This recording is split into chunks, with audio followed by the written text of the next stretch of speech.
আসসালামু আলাইকুম। এই লেকচার ভিডিওতে শিখব কিছু বর্ণ বা বস্তুর ক্রম পরিবর্তন না করে কিভাবে বিন্যাস সংখ্যা নির্ণয় করতে হয় এবং কোনো কিছুর আপেক্ষিক অবস্থানে পরিবর্তন না ঘটিয়ে কিভাবে বিন্যাস সংখ্যা নির্ণয় করতে হয়।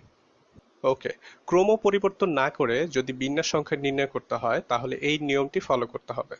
তো এখানে বলা আছে যারা ক্রম পরিবর্তন করবে না তাদেরকে এক জাতীয় বর্ণ বা বস্তু বিবেচনা করে বিন্যাস করতে হবে।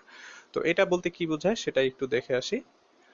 যেমন ধরুন আমরা যদি এ, বি, সি, ডি, ই এবং এফ এই 6টি বর্ণের বিন্যাস নির্ণয় করতে যাই তাহলে কি করতে হবে?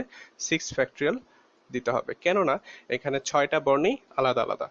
ওকে, এখন যদি আমি চাই এ বি সি ক্রম পরিবর্তন করবে না, তাহলে কত উপায় বিন্যাস নির্ণয় করা যায়? তো এ বি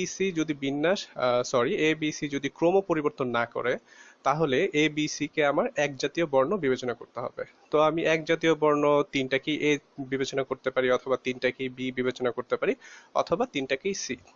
তো এইটাই হচ্ছিল এক জাতীয় বর্ণ বিবেচনা করা। ওকে, তো আমি তিনটাকেই এ বিবেচনা করি, তিনটা এ,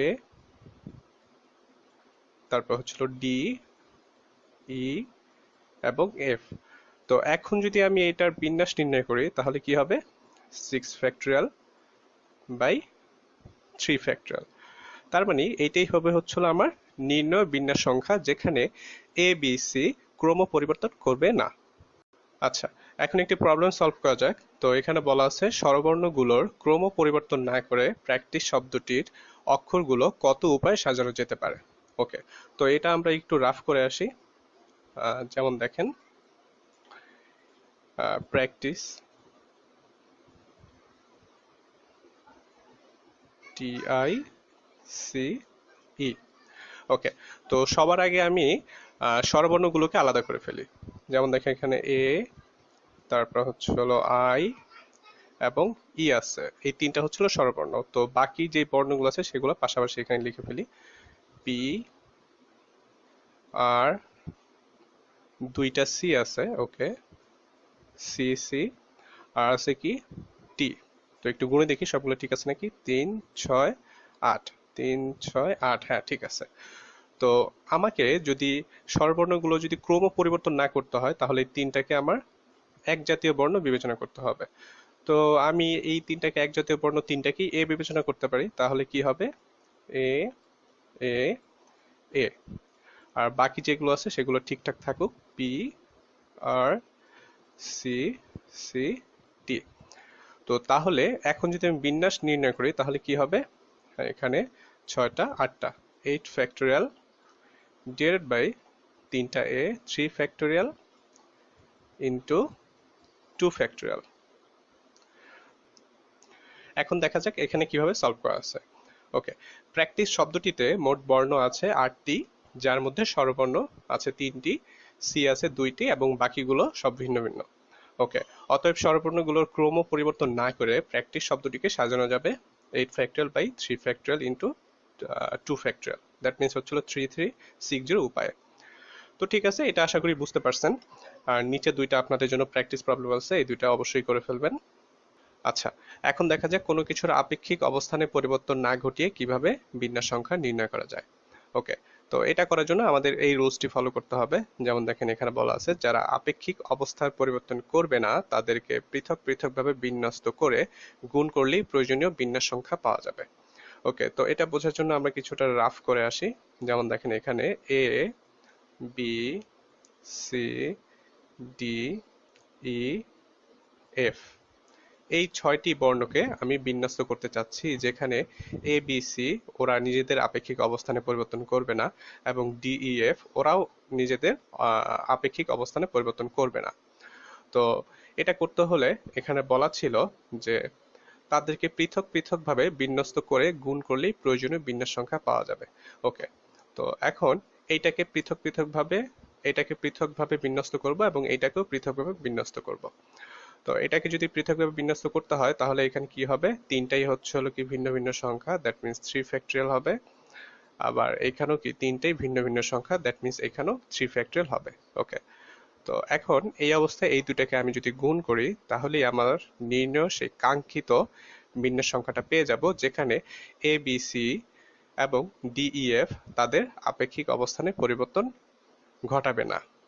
এখন এই প্রবলেমটি সলভ করা যাক। তো এখানে বলা আছে স্বরবর্ণ ও ব্যঞ্জন বর্ণের আপেক্ষিক অবস্থানে পরিবর্তন না করে পারমুটেশন শব্দটির অক্ষরগুলো কত উপায় সাজানো যেতে পারে। ওকে, তো এটাকে আমরা রাফ করে আসি।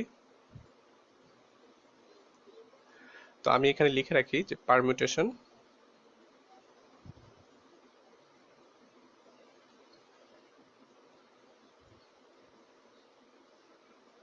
তো এখান থেকে আমি স্বরবর্ণগুলো আলাদা করি প্রথমে। ই, তারপর ইউ, তারপর এ, আই, ও। ঠিক আছে, তো এখন ব্যঞ্জন বর্ণগুলো একইভাবে আলাদা করি। এখানে পি আছে, আর এম, তারপর হলো দুইটা টি আছে, দেন এন আছে। তো আমি একটু গুণে দেখি সবগুলো ঠিকঠাক আছে নাকি। 3, 6, 9, আর হলো দুইটা 11টা। 3, 6, 9, হ্যাঁ ঠিক আছে, ওকে 11টা।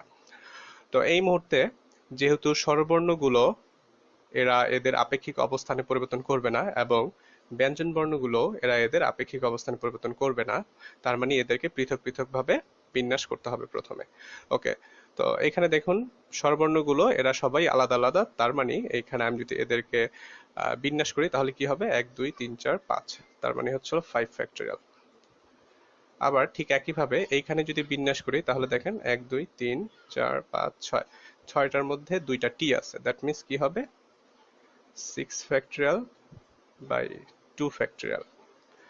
তো এটাকে আমি যদি গুণ করি তাহলে আমার সেই কাঙ্ক্ষিত বিন্যাস সংখ্যা পেয়ে যাব, যেখানে পারমুটেশন শব্দটিকে বিন্যাস করলে স্বরবর্ণগুলো এবং ব্যঞ্জন বর্ণগুলো এদের আপেক্ষিক অবস্থানে পরিবর্তন ঘটাবে না। ওকে, এবার এখানে দেখি। তো এখানে বলা আছে পারমুটেশন শব্দটিতে মোট বর্ণ আছে 11টি, যার মধ্যে স্বরবর্ণ আছে 5টি, ব্যঞ্জন বর্ণ আছে 6টি, ব্যঞ্জন বর্ণের মধ্যে 2টি টি আছে এবং বাকিগুলো সব ভিন্ন ভিন্ন। তাহলে স্বরবর্ণগুলোকে বিন্যাস করা যায় 5 ফ্যাক্টরিয়াল উপায়, ব্যঞ্জন বর্ণগুলোকে বিন্যাস করা যায় 6 ফ্যাক্টরিয়াল বাই 2 ফ্যাক্টরিয়াল উপায়।